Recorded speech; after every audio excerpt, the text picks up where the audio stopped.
She should have known something was wrong when he didn't answer her third call. Callie Elizabeth Monroe stood in front of the full-length mirror in the bridal suite of St. Mary's Chapel, her wedding dress cascading around her like liquid ivory. The antique lace her grandmother had worn 50 years ago felt heavier today, as if it carried the weight of all the dreams that had led to this moment.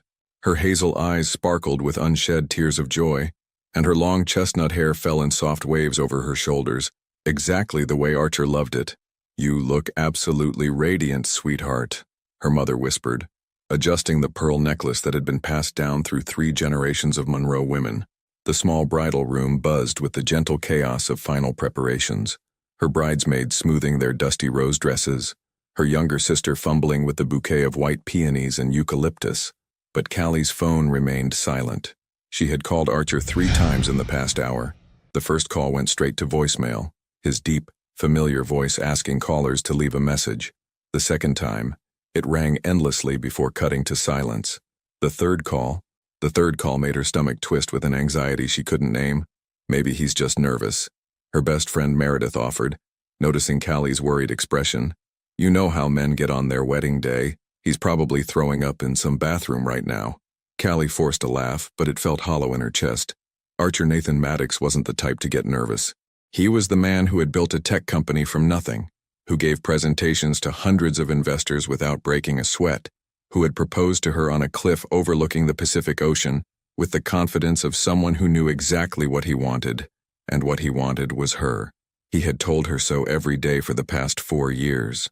The chapel bells began to chime, their bronze voices calling the congregation to witness their union.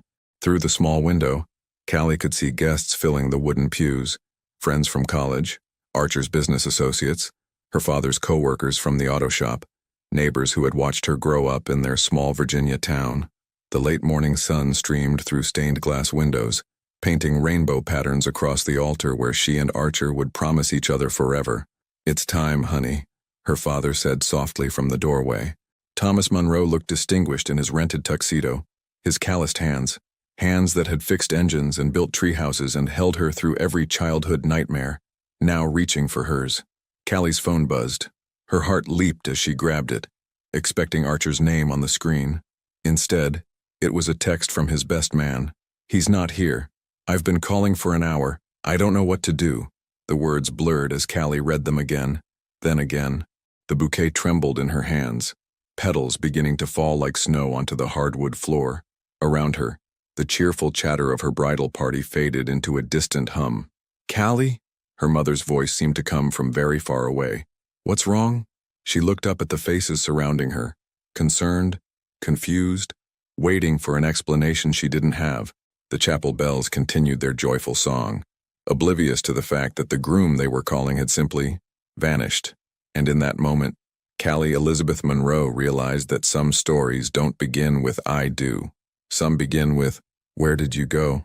The hardest part wasn't telling 300 guests that there would be no wedding. It was the silence that followed. Callie sat in the empty chapel an hour later, still wearing her grandmother's dress, watching the last of the flower petals settle on the burgundy carpet. The guests had gone home with their whispered theories and sympathetic glances. The catered reception sat untouched in the parish hall. Even the photographer had packed up his equipment, leaving behind only the echo of what should have been the happiest day of her life. Her father sat beside her in the front pew, his large hand covering hers. Thomas Monroe was a man who fixed things, carburetors, transmissions, broken lawnmowers, but he had no tools for a broken heart. "Maybe there's an explanation," he said quietly, his voice rough with the kind of helplessness that comes from watching your daughter's world crumble. "Maybe there was an accident or, Dad," Callie's voice was barely a whisper. His best man checked the hospital. He called his office. He even went to his apartment. She swallowed hard, tasting salt from tears she hadn't realized she was crying. "He's gone. He chose to leave." The words hung in the air like a prayer no one wanted to answer. Callie's phone had been buzzing for the past hour. Concerned friends, confused relatives, a few reporters who had somehow gotten wind of the story. Tech CEO abandons bride at altar. She could already see the headlines, feel the eyes of her small town dissecting every moment of their 4-year relationship, searching for signs they had all missed. But there had been no signs. Just 3 weeks ago, Archer had been helping her taste test wedding cakes. laughing as she fed him bites of lemon and vanilla. 2 weeks ago, he had driven 6 hours to pick up the vintage wedding rings they had found at an estate sale in Charleston.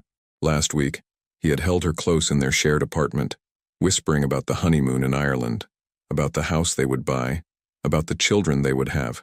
Children. The thought hit her like a physical blow. She pressed her hand to her stomach, where a secret had been growing for 3 weeks, a secret she had planned to tell him tonight, after the reception, when they were alone in their hotel room. The pregnancy test was still hidden in her jewelry box, waiting for the perfect moment that would never come. "Callie, honey, we should go." Her mother's voice was gentle but firm. Margaret Monroe had been the strong one today, fielding phone calls and managing the chaos with the efficiency of a woman who had raised 3 children and buried her own mother. The people are starting to gather outside. Through the stained glass windows, Callie could see the shapes of neighbors and curiosity seekers, their faces pressed against the glass like moths drawn to the flame of someone else's tragedy. In a town of 4,000 people, a runaway groom was front-page news. "I keep thinking he'll call," Callie admitted, her voice breaking. "That he'll have some explanation that makes sense. That he'll tell me he loves me and that this was all some terrible mistake." Her father's jaw tightened. Thomas Monroe was not a violent man, but right now he looked capable of driving to Richmond and having a very direct conversation with Archer Nathan Maddox. "If he walks back through that door, I'm not sure I can be held responsible for my actions." "Dad, don't." Callie stood slowly, the weight of her dress suddenly unbearable. "He's not walking back through any door. He made his choice." As they walked down the aisle, the same aisle she should have walked down as a bride, Callie caught sight of her reflection in the darkened windows. She looked like a ghost in her white dress, haunting the scene of her own abandoned dreams. Outside, the October air was crisp with the promise of winter. The leaves on the maple trees were turning gold and red, and somewhere in the distance, she could hear the sound of children playing in the park, where she and Archer had had their first date. Life was continuing around her, indifferent to her pain. But as she climbed into her father's truck, still wearing her wedding dress, Callie Elizabeth Monroe made a silent promise to herself. She would survive this. She would rebuild, and she would never, ever let anyone make her feel this small again. What she didn't know was that 8 miles away, in a sterile doctor's office, the man she loved was learning that survival itself was no longer guaranteed. "Mama, can we get the blue flowers today?" Callie Elizabeth Monroe looked down at her 3-year-old son Tyler James, whose bright blue eyes sparkled with the kind of enthusiasm that made even the simplest moments feel like adventures. His chestnut hair was tousled from the morning breeze, and a constellation of freckles danced across his nose, a gift from her side of the family that softened features that were unmistakably his father's. "We'll see what Mrs. Henderson ordered, Ty," she said, adjusting the small backpack on his shoulders. "Remember, we're making her garden beautiful for her anniversary party. 47 years, piped up Liam Jack from her other side, his quieter voice carrying the careful precision of a child who listened to everything. Where Tyler was energy and motion, Liam was thoughtfulness and observation. Both boys had inherited Archer's striking blue eyes, but Liam had also gotten his intensity, the way he could look at you and seem to see straight through to your soul. The coastal town of Millbrook, North Carolina, was waking up around them as they walked down Harbor Street toward Callie's flower shop. Fishing boats dotted the horizon, their lights twinkling like stars against the gray dawn sky. The salt air carried the scent of jasmine from the community gardens and the promise of another warm September day. Petals and stems had been Callie's sanctuary for the past 2 years. What had started as a part-time job while she figured out her life had bloomed into something more, a business that was hers, a community that embraced her, a place where she could create beauty instead of dwelling on what had been destroyed. "Morning, Callie," called out Ezra Collins from behind the counter of the Daily Grind coffee shop next door. At 62, Ezra had become something of a father figure to her, always ready with free coffee and unsolicited advice about everything from raising twins to dealing with difficult customers. "Morning, Ezra. The usual, please, and 2 hot chocolates for these guys." Tyler immediately pressed his face against the display case, marveling at the muffins and pastries as if he hadn't seen them yesterday and the day before. Liam stayed close to Callie's side, his small hand finding hers with the instinctive need for connection that had defined him since birth. "You boys excited about starting preschool next week?" Ezra asked, handing Callie her coffee. Black, no sugar, strong enough to fuel a woman who had learned to do everything alone. Tyler is, Callie answered, ruffling her more outgoing son's hair. Liam's still deciding if he wants to share his toys with other kids. I'll share, Liam said seriously, but only the good ones. Ezra chuckled, but Callie caught the look he gave her, the same look most adults in Millbrook gave her when they watched her with the boys. It was admiration mixed with something deeper, a recognition of the strength it took to raise twin toddlers without a partner, to start over in a new place where nobody knew your story. Well, almost nobody. As they settled into their usual corner table, Tyler chattering about the seagulls outside the window, and Liam quietly organizing the sugar packets by color, Callie allowed herself a moment of contentment. This life she had built, modest, predictable, safe, wasn't the life she had dreamed of in that wedding dress 3 years ago, but it was good. It was hers. Her phone buzzed with a text from her assistant. Dana, Mrs. Chen's order is ready for pickup. Also, someone called about the Fall Festival arrangements, said he'd stop by around 10. The Millbrook Fall Festival was the town's biggest event of the year, and Callie had been chosen to provide all the floral arrangements. It was an honor that spoke to how fully she had been accepted into this community, how completely she had become someone new, someone who didn't spend her nights wondering where Archer Nathan Maddox had gone, someone who didn't still keep his picture hidden in her jewelry box, someone who had almost convinced herself that she was over him. Mama, Liam's voice pulled her from her thoughts. Is that man looking at us?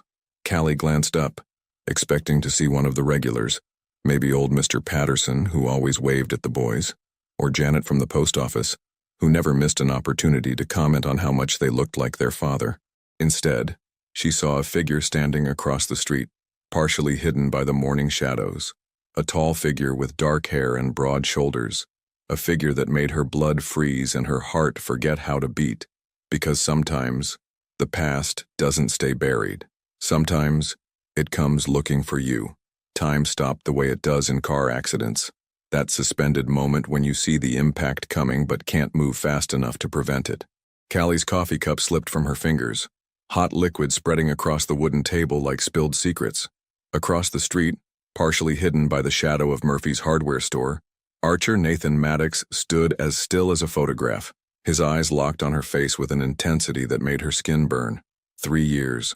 3 years of building walls, of convincing herself she was over him, of learning to sleep without reaching for his side of the bed. 3 years of telling herself that if she ever saw him again, she would be ready. She wasn't ready. Mama, Tyler's voice seemed to come from underwater. You spilled your coffee. But Callie couldn't look away from the ghost across the street. Archer looked different. Thinner, maybe, his dark hair shorter than she remembered. Even from this distance, she could see the way his shoulders held a new kind of tension, as if he had learned to carry weight she couldn't imagine. But his eyes were the same deep blue that had haunted her dreams and her nightmares in equal measure. Who is that man, Mama? Liam asked, his small hand tugging at her sleeve. The one who's staring at us? The question shattered whatever spell had frozen her in place. Callie blinked, her breath coming in short gasps as the reality of the situation crashed over her. Her children, their children, were sitting right here, asking about the father they had never met, the man who had disappeared before they were even born. Nobody, she said quickly, her voice coming out strangled. He's nobody important. But even as she said it, she knew it was a lie. Archer Nathan Maddox had never been nobody. He had been everything. Her first love, her best friend, her future, her destruction. And now he was here, in her safe haven, in the life she had built from the ashes of his abandonment.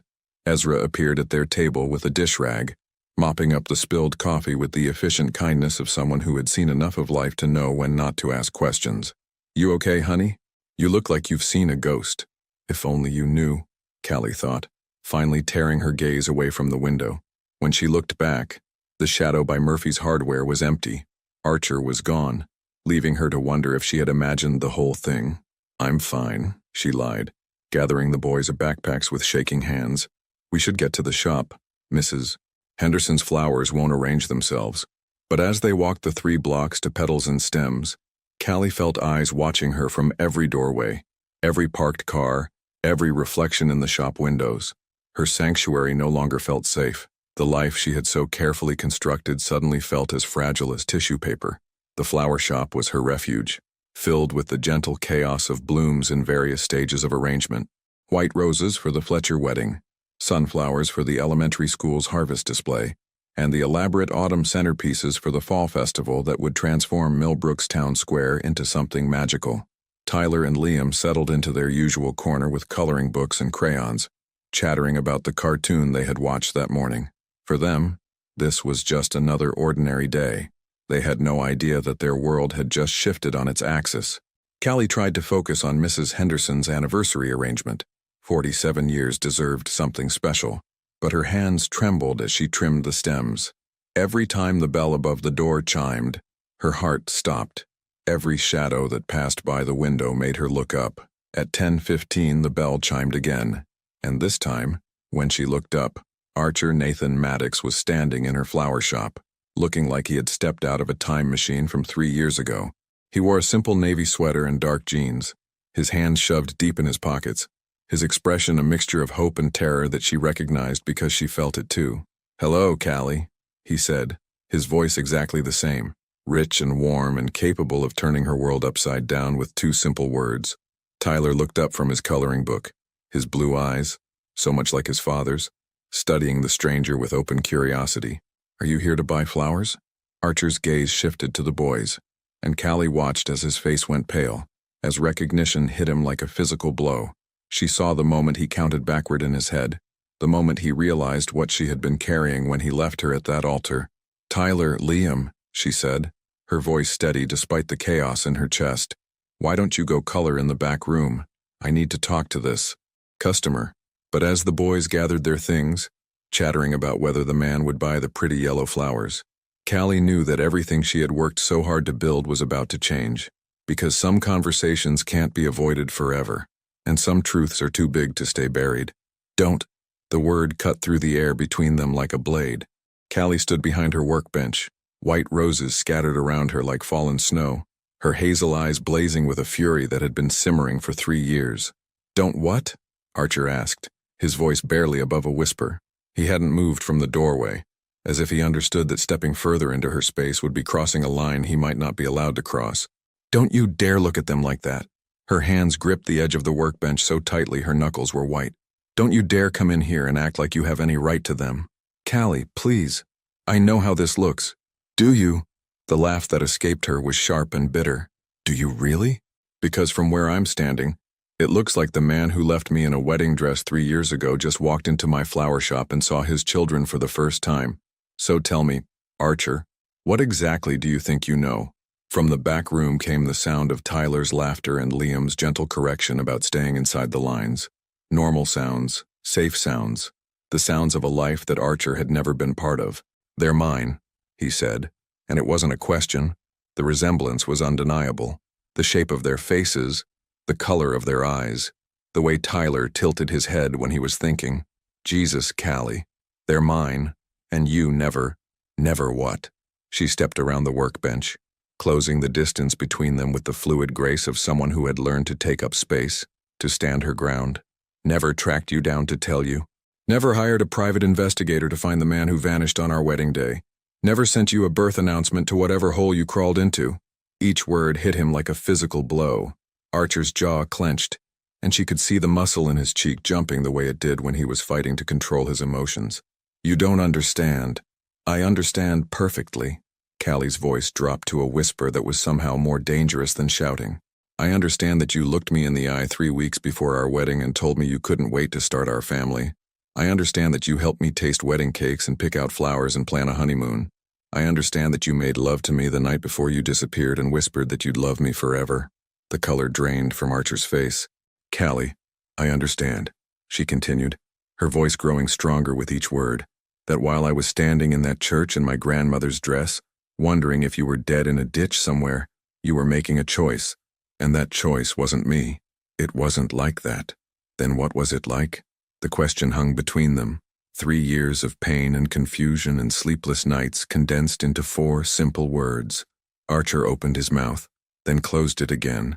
She watched him struggle, watched him search for words that could possibly explain the unexplainable, and in that moment of silence, She saw something in his eyes that she hadn't expected, not just regret, but anguish. Raw, desperate anguish. You want to know what it was like? His voice was rough, as if the words were cutting his throat on the way out. It was like drowning. It was like being told that everything you thought you knew about your future was a lie. It was like, stop. Callie held up her hand, her own pain suddenly too raw to bear his. Just stop. I don't want your metaphors, Archer. I don't want your poetry. I wanted you. I wanted you to show up. I wanted you to marry me and hold my hand when I threw up every morning for 3 months and be there when your sons took their first steps and said their first words. Sons. He repeated the word like a prayer. How old are they? 3. They turned 3 in June. She watched the math register in his eyes, watched him realize that she had been pregnant on their wedding day. Tyler James and Liam Jack. Tyler's the one who never stops moving, and Liam's the one who sees everything. They both love pancakes and story time and building blocks. Tyler wants to be a firefighter, and Liam wants to be a veterinarian. They ask about their daddy sometimes, and I tell them he had to go away. Archer's eyes filled with tears he was too proud to let fall. Callie, if you knew what I was going through. But I didn't know, did I? The words came out tired now, worn thin by 3 years of carrying this weight alone. You made sure I didn't know. You made the choice for both of us.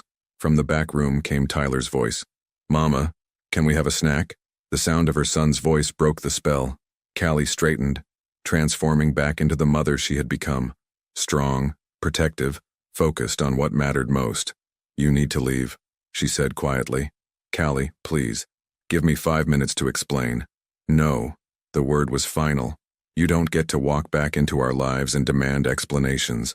You don't get to see them confused and asking questions I'm not ready to answer. You don't get to turn their world upside down the way you turned mine. Archer stood there for another moment, his hands clenched at his sides, his whole body vibrating with the effort to stay in place. Then, slowly, he reached into his pocket and pulled out a business card. I'm staying at the Seaside Inn, he said, placing the card on her workbench. Room 237. When you're ready to hear the truth, the real truth, call me. He turned to go, then stopped at the door. Callie, for what it's worth, they're beautiful. Both of them. You've done an incredible job. And then he was gone, leaving only the lingering scent of his cologne and a business card that felt like it weighed 1,000 pounds. In the back room, Tyler started singing a song about boats, and Liam joined in with his softer voice. Callie picked up the card with trembling fingers. Archer Nathan Maddox, CEO, Maddox Technologies. The same name, the same company. As if the last 3 years had been nothing more than a brief intermission in his perfect life. But for her, they had been everything. The card burned in her pocket all day like a secret she couldn't forget.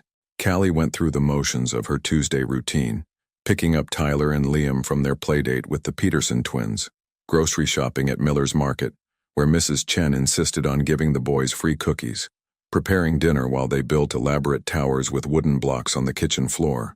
Normal life, ordinary moments, the kind of peaceful evening that usually filled her with quiet contentment. But tonight, everything felt different. Every time Tyler laughed, she heard echoes of Archer's voice. Every time Liam looked at her with those serious blue eyes, she saw the father he had never met staring back at her. Mama, you're stirring too fast, Liam observed from his perch at the kitchen table, where he was carefully coloring a picture of a lighthouse. The soup will get dizzy. Callie forced herself to slow down, to breathe, to focus on the simple task of making dinner for her children. Mac and cheese from a box, their favorite, with apple slices and the organic milk she splurged on because growing boys needed calcium. Can we have story time after dinner? Tyler asked, abandoning his blocks to wrap his arms around her legs. At 3, he was all affection and energy, the kind of child who hugged trees and talked to strangers and believed that everyone in the world was basically good.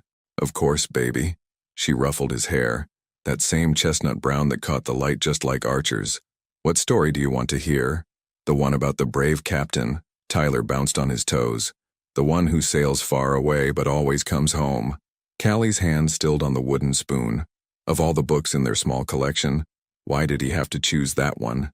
The story about a sea captain who leaves his family to sail dangerous waters, but promises to return before the lighthouse keeper's daughter forgets his face. Maybe we could read something else tonight, she suggested gently. How about the one with the talking animals? But I like the captain's story. Tyler insisted with the stubborn logic of a 3-year-old. He's brave like Daddy. The words hit her like cold water. Tyler had never met his father, had no memories of him, no pictures to study.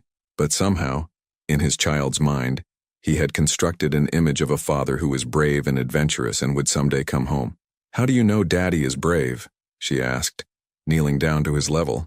Tyler shrugged, the way children do when they can't explain something they simply know. "He just is. Liam thinks so too. Don't you, Lee?" Liam looked up from his coloring, considering the question with the seriousness he brought to everything. "I think he must be brave to go so far away, but I think he's also maybe sad." "Sad? Why would he be sad?" "Because he misses us," Liam said simply.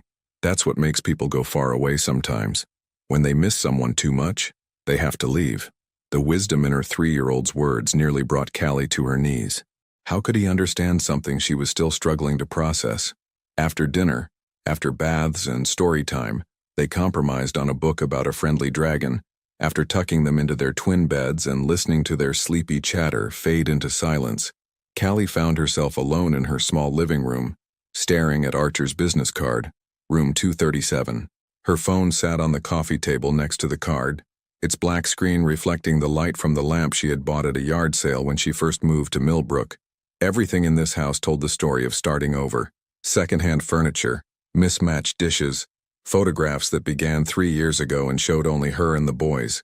She picked up the card, turned it over in her hands. On the back, in Archer's familiar handwriting, he had written something. "I never stopped loving you." The words blurred as tears she had been holding back all day finally spilled over.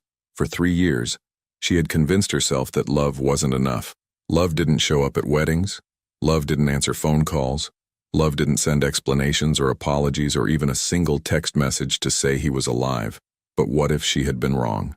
What if there was more to the story? Her phone buzzed with a text from her sister Rachel. "How are you holding up? Mom told me about your mysterious visitor today. Small towns. Everyone knew everything, usually before it happened." "I'm fine," she typed back. "Just tired. Want me to drive down this weekend? I could watch the boys while you figure things out." Callie stared at the message for a long time. Figure things out. As if the sudden reappearance of the man who had shattered her world was just another problem to solve, another item to check off her to-do list. "Maybe," she finally replied. "Let me think about it." The house settled around her with the familiar creaks and sighs of old wood and older dreams. Through the thin walls, she could hear Mrs. Dalton's television next door, and somewhere in the distance, the sound of waves meeting shore. These were the sounds that had comforted her for 2 years, the soundtrack of the life she had built from scratch. But tonight, they weren't enough to drown out the voice in her head that sounded suspiciously like Archer. "When you're ready to hear the truth, the real truth." At 11:47 p.m., Callie Elizabeth Monroe picked up her phone and dialed the number for the Seaside Inn. "Room 237, please," she said when the night clerk answered. The phone rang once, twice. Callie." Archer's voice was rough with sleep and something else. "Hope, maybe, or fear. I need to know," she said simply. "I need to know why you left." There was a long pause, and she could hear him breathing, could picture him sitting on the edge of some generic hotel bed, trying to find words for the unfindable. "Can you meet me?" he asked finally. "Tomorrow morning? There's a bench by the lighthouse, overlooking the water. I used to see you there sometimes, with the boys. You've been watching us." "Not watching. Just, I needed to see that you were okay, that they were okay. I needed to know that leaving you was worth it." The words hung in the air between them, heavy with implication. 10 o'clock, she said. "And Archer? This better be the truth, the real truth, because if you hurt me again, if you hurt them, I will make sure you never find us again." "I understand," he said quietly. "And Callie, thank you for calling, for giving me this chance." She hung up without saying goodbye, her heart hammering against her ribs like a caged bird trying to escape. Tomorrow, she would learn why the man she loved had destroyed everything they had built together. Tonight, she would try to survive the waiting. She almost didn't go. At 9:55 a.m., Callie sat in her car outside the lighthouse, watching Archer through her windshield as he paced back and forth on the wooden bench overlooking the Atlantic. Even from this distance, she could see the tension in his shoulders, the way he kept running his hands through his hair. The same nervous habit he'd had in college when he was preparing for difficult presentations. The boys were safely at daycare, where Miss Patricia would let them plant seeds in little paper cups and teach them songs about autumn leaves. Normal, innocent activities for children who had no idea their mother was about to learn why their father had vanished from their lives. "You can still leave," she told herself. "Drive away. Go back to the flower shop. Pretend yesterday never happened." But she had tried pretending for 3 years, and it hadn't worked. The questions had followed her through every sunrise, every milestone the boys reached without their father, every moment she caught herself looking for him in crowds. At exactly 10 a.m., she got out of the car. Archer turned at the sound of her footsteps on the wooden walkway, and up close, she could see what distance had hidden. He was thinner than she remembered, his face carrying lines that spoke of sleepless nights and battles fought in silence. But his eyes, those deep blue eyes that had captivated her in their sophomore literature class, were exactly the same. "You came," he said, and there was such relief in his voice that it almost broke her resolve to stay angry. "I said I would." She sat on the far end of the bench, keeping as much distance between them as the small space allowed. "Talk." For a moment, he didn't say anything, just stared out at the waves crashing against the rocks below. A fishing boat moved slowly across the horizon, and somewhere behind them, she could hear the everyday sounds of Millbrook waking up. Cars starting, doors closing, life continuing. "That morning," he began, his voice barely audible over the wind, "the morning of our wedding, I went to the doctor." Callie's breath caught. "What?" "I'd been having headaches for weeks, blurred vision. I told myself it was stress, wedding nerves, too much caffeine." He turned to look at her, and she saw something in his eyes she had never seen before. Fear. Raw, desperate fear. "The appointment was supposed to be routine, just a checkup so I could tell you I was being responsible about my health." The lighthouse beam swept across the water in its endless rotation, and Callie found herself counting the seconds between each pass, using the rhythm to steady her breathing. "Dr. Morrison ran some tests," Archer continued. "Blood work, brain scans. He said he'd call with the results, probably after our honeymoon, but he called that morning instead." "What did he say?" The words came out as a whisper. "Stage 4 glioblastoma." Archer's voice was clinical now, detached, as if he were reading someone else's medical chart. "Brain cancer. Aggressive. The kind that doesn't give you years to fight it. It gives you months, maybe weeks." The world tilted sideways. Callie gripped the edge of the bench, her knuckles white against the weathered wood. "No, I was supposed to be getting married in 4 hours, he said, and now his voice broke. "I was supposed to promise you a lifetime, promise to love you and protect you and be there for you. And instead, I was being told that I was dying. Why didn't you tell me?" The question came out fierce, angry. "Why didn't you come to me?" "Because I loved you." The simplicity of the statement hit her like a physical blow. "Because I knew that if I told you, you would have stayed. You would have married me anyway, spent our honeymoon in hospital waiting rooms, watched me deteriorate, held my hand while I died, and I couldn't do that to you." Tears were streaming down her face now, hot and fast. "And that wasn't your choice to make, wasn't it?" He turned to face her fully, and she could see the 3 years of anguish written in every line of his face. "Callie, you were 24. You had your whole life ahead of you. You wanted children, a family, a future. I was going to take all of that away from you. You took it away anyway." The words exploded out of her. "You think leaving me at that altar was kinder? You think disappearing without a word was protecting me? I thought—" He stopped, took a shaky breath. "I thought it would be easier for you to hate me than to bury me." The lighthouse beam swept across them again, and in that brief moment of illumination, Callie saw him clearly, not as the man who had abandoned her, but as the terrified boy who had tried to save her the only way he knew how. "You were wrong," she said quietly. "You were so wrong. I know that now." His hand moved toward hers, then stopped.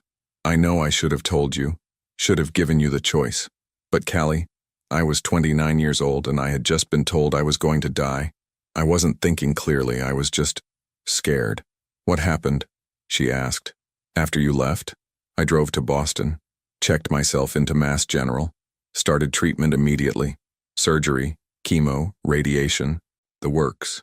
He rubbed his temple, and she noticed a faint scar along his hairline. "I spent the next 2 years fighting for my life. And you know what kept me going? The thought that somewhere you were living the life you deserved. Maybe falling in love again. Maybe happy. Happy? The word came out bitter. Archer, I was pregnant. I was carrying your children. And you left me alone. The color drained from his face. You were... I found out the week before the wedding. I was going to tell you on our wedding night. She watched as the full weight of what he had done settled on his shoulders. So while you were in Boston playing the noble martyr, I was throwing up every morning and trying to figure out how to raise twins by myself. Twins. He said the word like a prayer. Jesus, Callie. I'm so sorry. I'm so goddamn sorry. Are you? She asked. Are you really?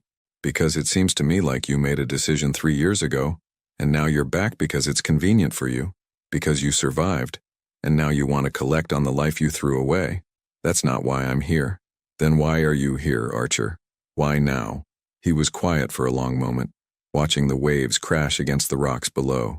When he spoke, his voice was so soft she had to strain to hear it. Because I never stopped loving you. Because every day for 3 years, I woke up regretting the choice I made. Because I'm finally healthy enough to try to earn your forgiveness. He turned to look at her, and she saw tears in his eyes. And because I saw them, Callie, I saw our boys, and I realized that I don't just want to survive anymore. I want to live. The lighthouse beam swept across them one more time, and in that moment, Callie Elizabeth Monroe had to decide whether love was worth the risk of being broken again. I need time, she said finally. I need time to think about this, about what it means, about what's best for Tyler and Liam. I understand. He reached into his pocket and pulled out a worn photograph, the engagement picture they had taken at the botanical gardens, both of them laughing at something the photographer had said. I carried this with me through everything, through every treatment, every surgery, every night I thought I might not see morning. You saved my life, Callie. Even when you didn't know it. She took the photograph with trembling hands, and for a moment, she could remember what it felt like to believe in forever.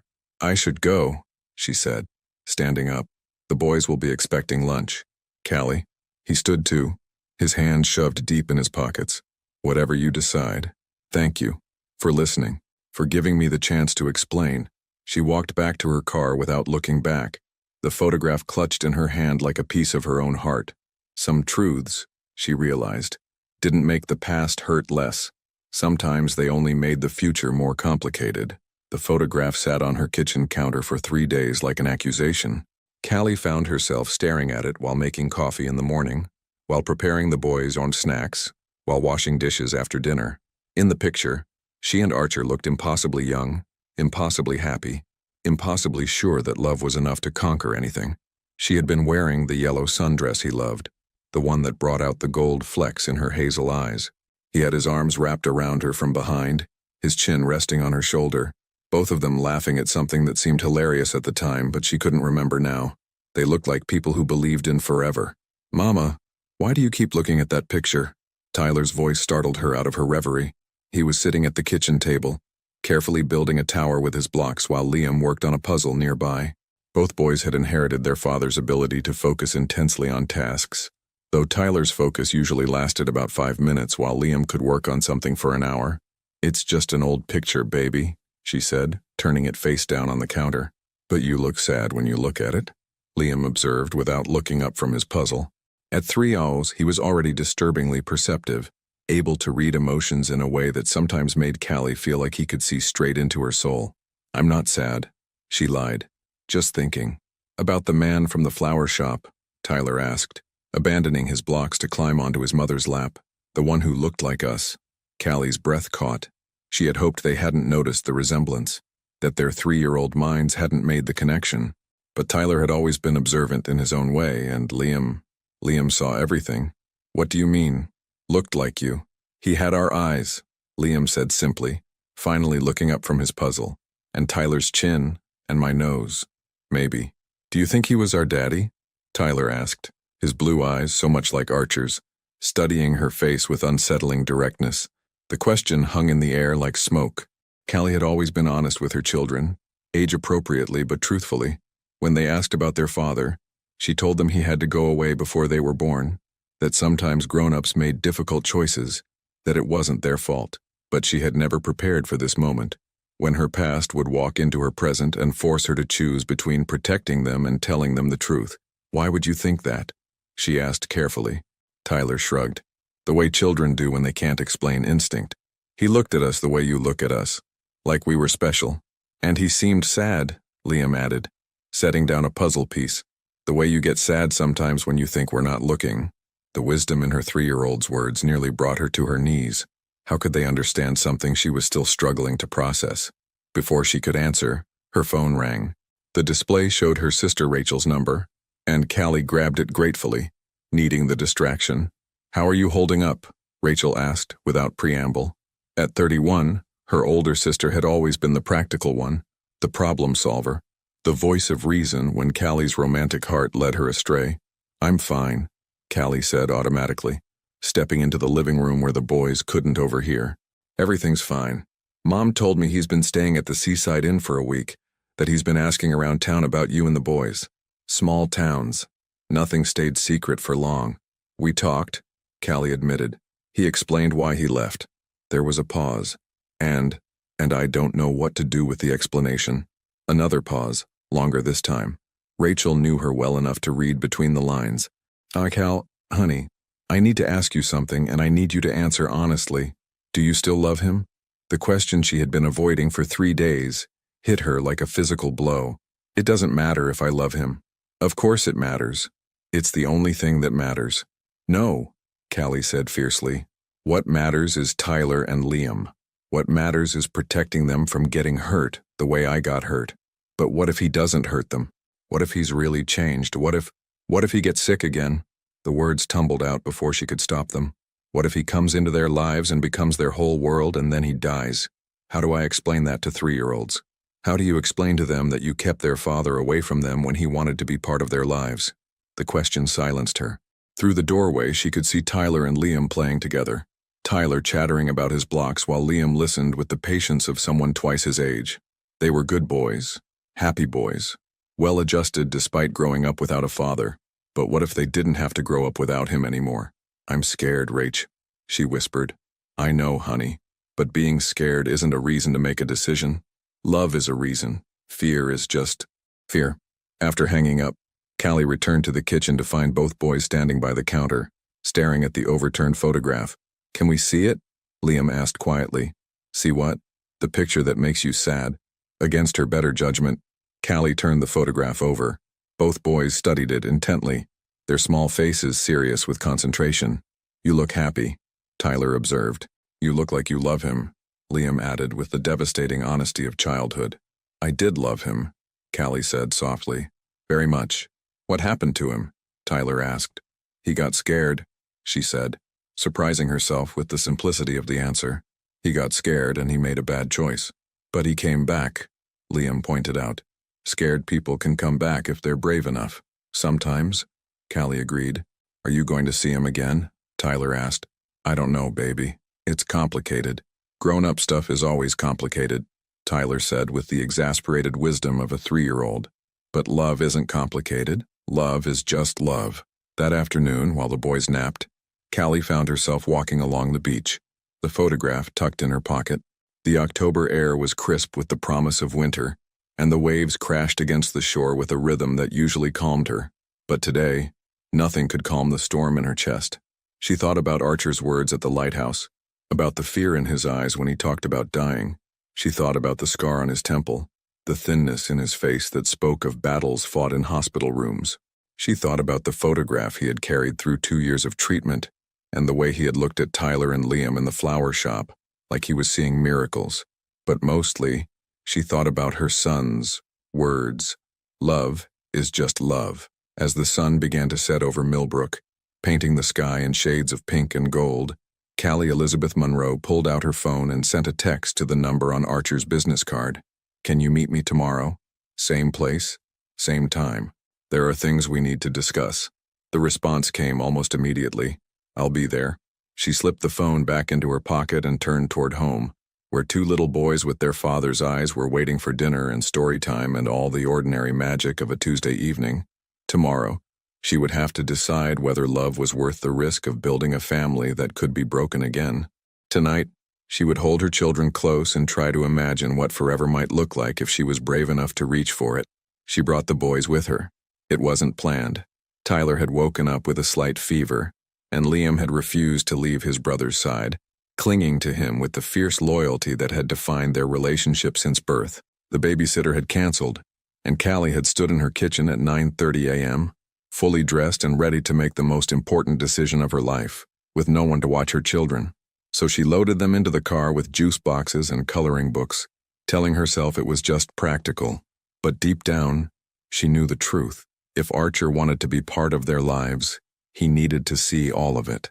The fever-flushed cheeks and cranky moods, the way Liam worried about his brother, the reality of parenting that couldn't be solved with good intentions and apologies. Archer was already waiting on the bench when they arrived, and she watched his face transform when he saw her walking toward him with Tyler in her arms and Liam holding her hand. "Is he okay?" he asked immediately, his eyes focused on Tyler's flushed face with an intensity that surprised her. "Just a mild fever," she said, settling Tyler on her lap as she sat down. "Nothing serious. He'll be fine by tomorrow." But Archer's attention was completely focused on Tyler, who was unusually quiet and clingy. Without asking permission, he reached into his pocket and pulled out a small bottle of children's ibuprofen. "I always carry this," he said softly, offering it to Callie.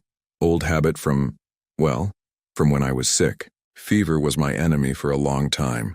The simple gesture, the fact that he had children's medicine in his pocket, hit her harder than any grand declaration could have. This was what fathers did. They prepared for scraped knees and fevers, and all the small emergencies that came with loving children. "Thank you," she said, accepting the bottle. "But why do you carry it if you don't have kids?" "Because I hoped," he said simply. "I hoped that someday I might need it." Liam, who had been studying Archer with the careful attention he gave to everything new, suddenly spoke up. "Are you really our daddy?" The question hung in the salt air like a challenge. Callie felt her breath catch, felt the moment crystallize around them with the weight of 3 years of secrets and silence. Archer looked at Liam, really looked at him, and she saw something shift in his face. The carefully controlled mask he had been wearing cracked, revealing the raw emotion underneath. "Yes," he said quietly. "I am."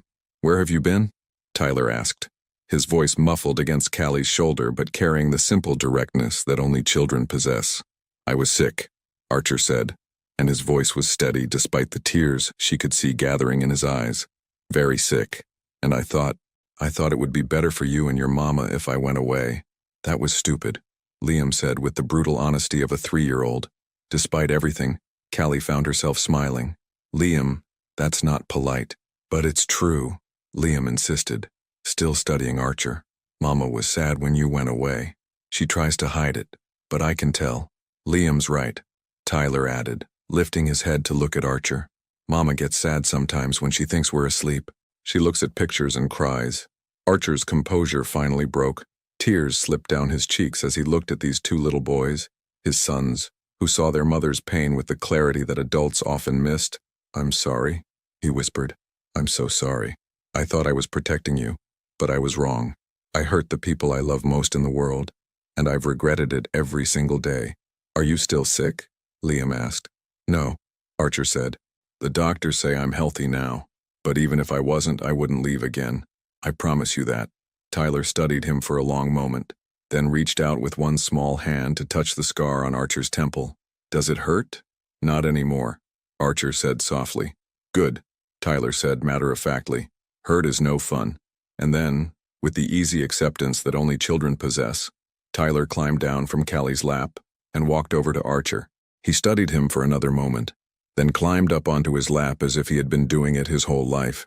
Archer's arms came around him instinctively, carefully, and Callie watched her son's fevered body relax against his father's chest. It was such a simple moment, so natural, that it took her breath away. "I like your voice," Tyler said sleepily. "It sounds like home." Liam, not to be outdone, walked over and leaned against Archer's knee. "Can you tell us about being sick? Mama says it's important to talk about hard things." So Archer told them, in language they could understand, about being scared and making bad choices. He told them about hospitals and medicines and how sometimes grown-ups don't know what the right thing to do is. He told them about loving them even when he was far away, and about coming back as soon as he was brave enough. And through it all, Callie watched her children accept their father with the openness that adults had forgotten how to possess. They didn't need explanations or justifications or promises about the future. They just needed him to be there, to be real, to be theirs.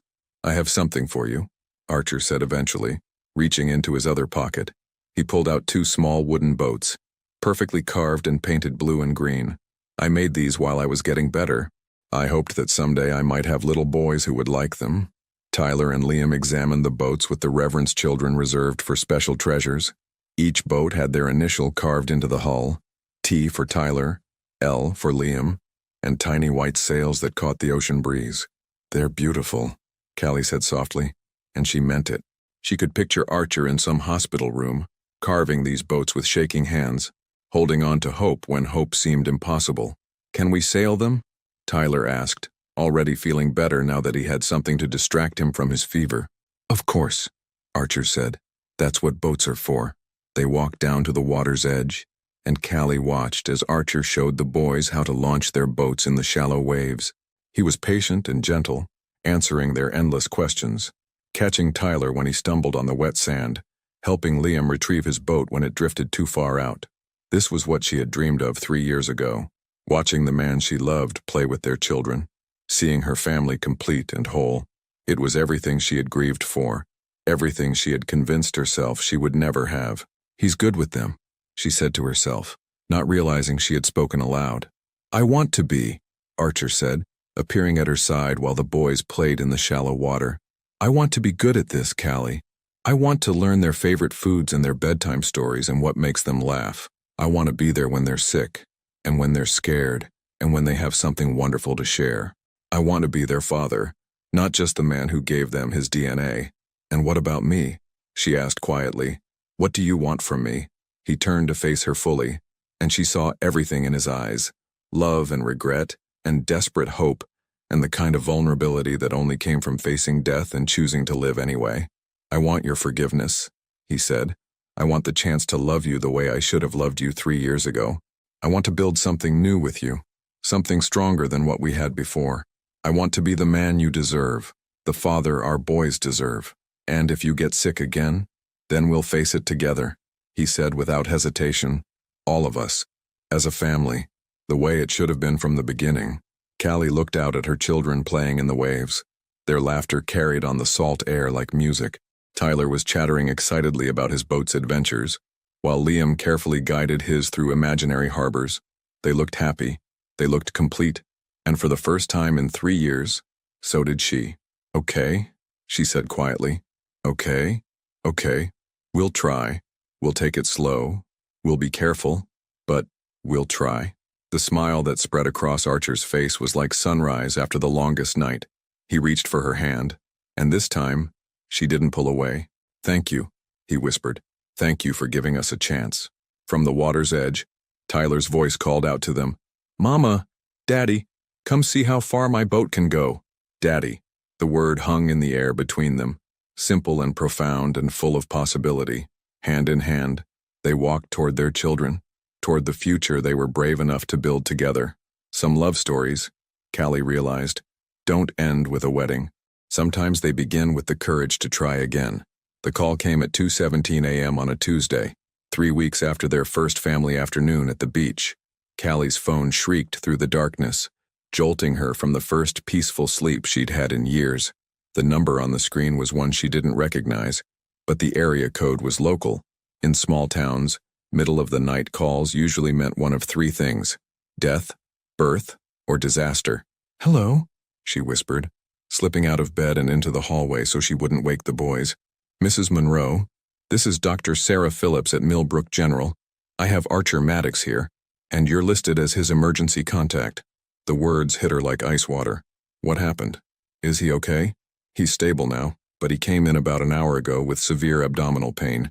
We're running tests, but I think you should come in." Callie's hands shook as she ended the call. 3 weeks.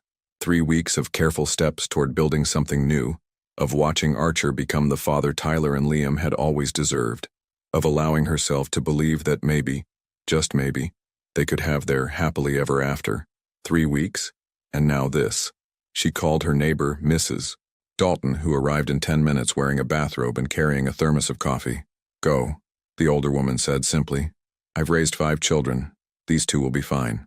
The drive to the hospital felt endless and too short at the same time. Callie's mind raced through possibilities, each one worse than the last. The cancer was back. The treatment had failed. He was dying, and this time she would have to watch it happen. She found him in room 314, looking pale against the white hospital sheets but very much alive. His eyes found hers the moment she walked through the door, and the relief in his face was so profound, it nearly brought her to her knees. It's not what you think, he said immediately, reading her expression. It's not the cancer. Then what? She asked, moving to his bedside. Appendicitis. He gave her a weak smile. Apparently, even cancer survivors can get normal sick person problems. The laugh that escaped her was half relief, half hysteria. Appendicitis? They took it out about an hour ago. Routine surgery, they said. I should be home in a couple of days. He reached for her hand and she let him take it. I'm sorry they called you. I put you down as my emergency contact without asking. I know we're still figuring things out, but I didn't have anyone else, and I... Stop, she said quietly. I'm glad they called me. I'm glad I'm here. Are you? Yes. The word came out stronger than she expected. I am. They sat in comfortable silence for a few minutes, listening to the steady beep of machines and the distant sounds of the hospital's nighttime routine. Through the window, Callie could see the first hints of dawn painting the sky pink and gold. I was scared, Archer admitted finally. When the pain started, when I couldn't breathe, for a moment, I thought it was happening again. I thought I was going to die without getting the chance to really be their father, without getting the chance to love you the way you deserve. But you didn't, she said softly. You're okay. This time, he turned to look at her, and she saw something new in his eyes. Not fear, but acceptance. Callie, I need you to understand something. I'm never going to be able to promise you that I'll never get sick again. The cancer could come back. I could get hit by a bus. I could have a heart attack at 50. Life doesn't come with guarantees. I know that. But what I can promise you is that I will never, ever make the choice to leave you again. Whatever happens, whatever we face, we'll face it together. I swear to you, on my life, on our children's lives, I will never abandon you again. Tears were streaming down her face now. 3 years' worth of pain and fear and carefully guarded hope finally breaking free. I believe you, she whispered. Do you? Really? Yes. She leaned forward and kissed him, soft and careful and full of all the love she had been afraid to feel. I love you, Archer. I never stopped loving you. I tried to, but I couldn't. I love you too, he said against her lips. God, Callie, I love you so much it physically hurts sometimes, even with appendicitis. Especially with appendicitis. She was laughing now, crying and laughing at the same time, and he was laughing too, despite the pain and the exhaustion and the IV in his arm. It felt like coming home after the longest journey of her life. I want to marry you, he said suddenly. Archer, I know it's too soon. I know we have a lot to figure out still, but I want you to know, when you're ready, when the boys are ready, when it feels right, I want to marry you. I want to be your husband and their father and the man who comes home to you every night for the rest of my life. What if I'm never ready? She asked. What if I can't get past the fear? Then I'll wait, he said simply. I'll wait as long as it takes. I'll prove to you every single day that I'm not going anywhere. I'll prove it to Tyler and Liam. I'll prove it to myself. The sun was fully up now, streaming through the hospital window and painting everything in golden light. Somewhere in Millbrook, her children were waking up, probably wondering where she was, probably excited about the day ahead. Normal children with normal problems and normal joys, who now had a father who would be there for all of it. They're going to want to visit you, she said. Are you okay with that? I'm okay with it. They've been asking about you every day since the beach. Tyler wants to show you his new Lego creation, and Liam has been practicing writing his name so he can sign a card for you. They want to make me a card? Liam's idea. He said sick people need cards to help them feel better. Archer's eyes filled with tears. I don't deserve them. I don't deserve any of this. Yes, you do, she said firmly. You made a mistake, Archer. A big one, a terrible one.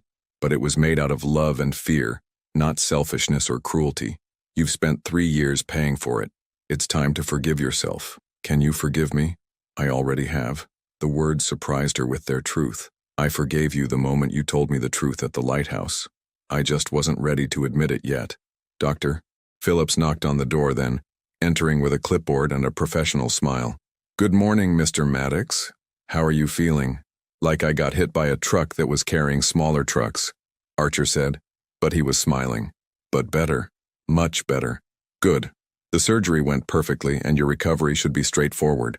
A few days here, a week or two of taking it easy at home, and you'll be good as new. She turned to Callie. Laura, are you his wife? Callie opened her mouth to correct her, but Archer spoke first. She's my family, he said simply. That's all that matters. And looking at him lying there in that hospital bed, holding her hand like she was his anchor to the world, Callie Elizabeth Monroe realized that he was right. Family wasn't just about marriage certificates or shared last names. It was about choosing each other, day after day, through sickness and health, through fear and joy, through all the ordinary moments that made up a life. It was about love brave enough to try again. It was about forgiveness deep enough to heal old wounds. It was about hope strong enough to build a future on. Yes, she said to Dr. Phillips, not taking her eyes off Archer's face. I'm his family, and for the first time in 3 years, the word forever didn't scare her. It felt like coming home. 2 years later, the lighthouse keeper's daughter got her happy ending after all. Callie Elizabeth Maddox stood in the kitchen of their new house on Seashell Drive, watching through the window as Archer helped 5-year-old Tyler and Liam build a treehouse in the massive oak that had sold her on this property. The October morning was crisp with autumn's promise, and the boys' laughter carried on the salt-scented breeze like music she had waited her whole life to hear. Higher, Daddy! Tyler called out, his tool belt, a miniature version of his father's, bouncing as he climbed the wooden ladder Archer had carefully constructed. I want to see the ocean. Safety first, Captain, Archer called back, holding the ladder steady while Liam passed up another board with the careful precision that defined everything he did. At 5, her quieter son had developed an engineer's mind, studying each piece of wood before declaring it worthy of their castle in the sky. Callie smiled, stirring the pancake batter that had become their Sunday morning tradition. The kitchen still smelled faintly of paint and possibility. They had moved into this house 6 months ago, after a year of careful courtship, family dinners, and bedtime stories that always ended with, and they all lived happily ever after. The proposal had come last Christmas, not grand or dramatic, but perfect in its simplicity. Archer had gotten down on one knee in their living room while the boys decorated cookies, offering her the same ring he had bought 4 years ago, the one she had returned to him with tears and heartbreak. This time, when he asked if she would marry him, she had said yes without hesitation. Mama, Tyler's voice pulled her from her memories. Come see. She walked onto the back porch, drying her hands on the dish towel that read, The Maddox Family Est, 2027, a wedding gift from her sister Rachel. Archer looked up from where he was hammering, his face bright with the kind of joy that came from being exactly where you belonged. Look how high we are, Liam called down, his serious face breaking into a grin as he waved from the platform they had built together. We can see Mrs. Henderson's garden and the lighthouse and everything. It's beautiful, boys, she called back. But breakfast is ready when you are. 5 more minutes, Tyler pleaded, and she could see Archer trying not to laugh at his son's negotiation tactics. 5 more minutes, she agreed. But then pancakes, and after breakfast, we need to get ready for the fall festival. This year, for the first time, they would attend as a complete family.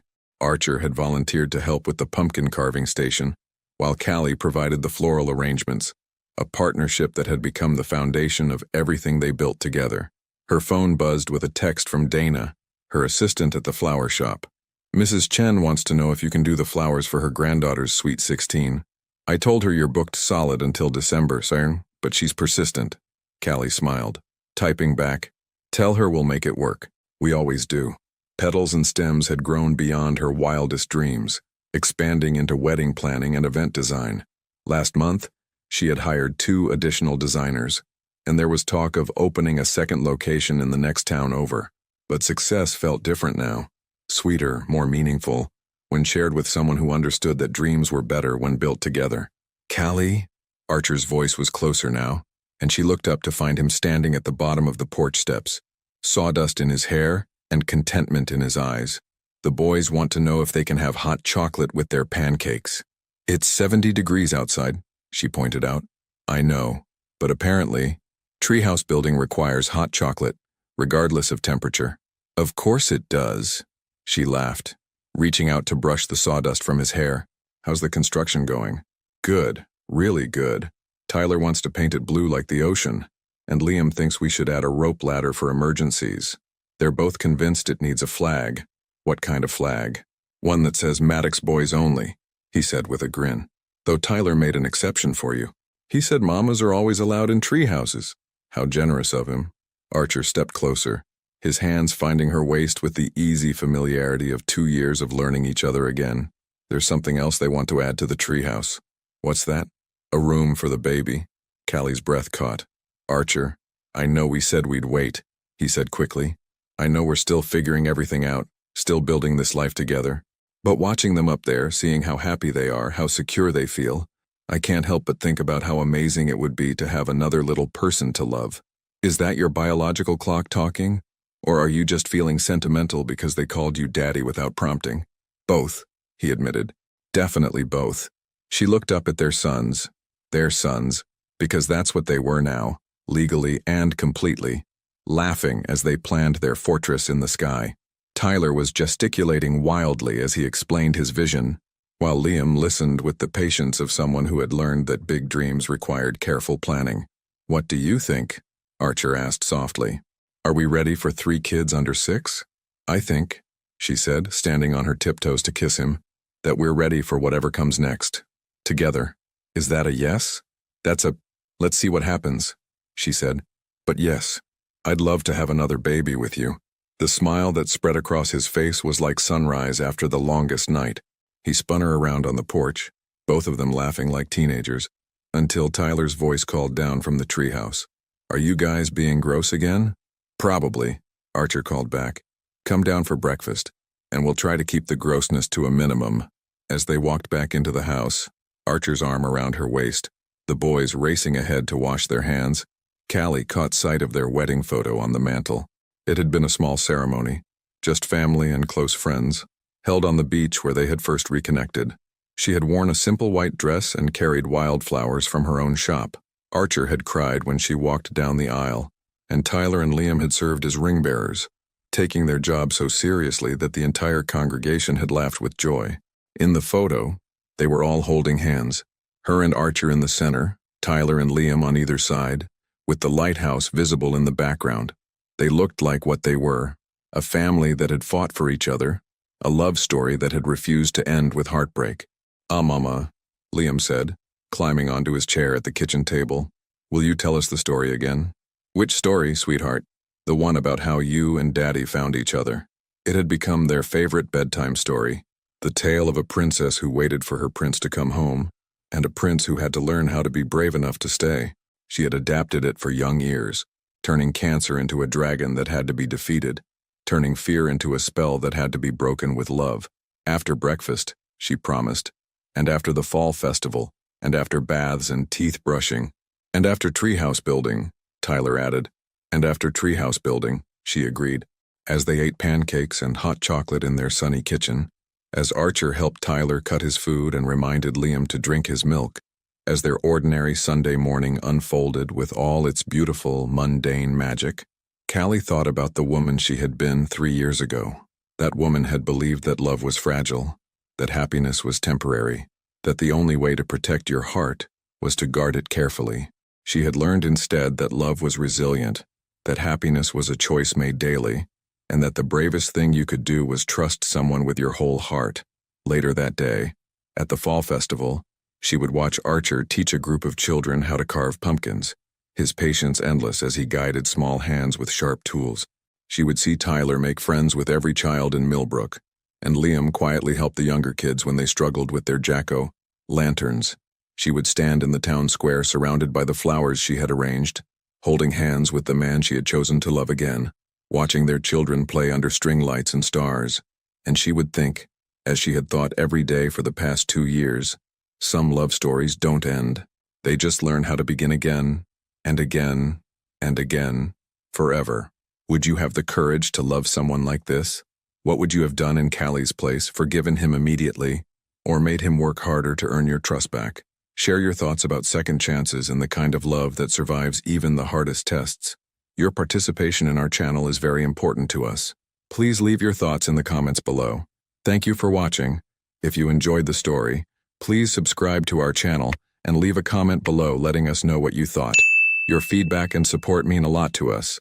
Stay tuned for more exciting stories.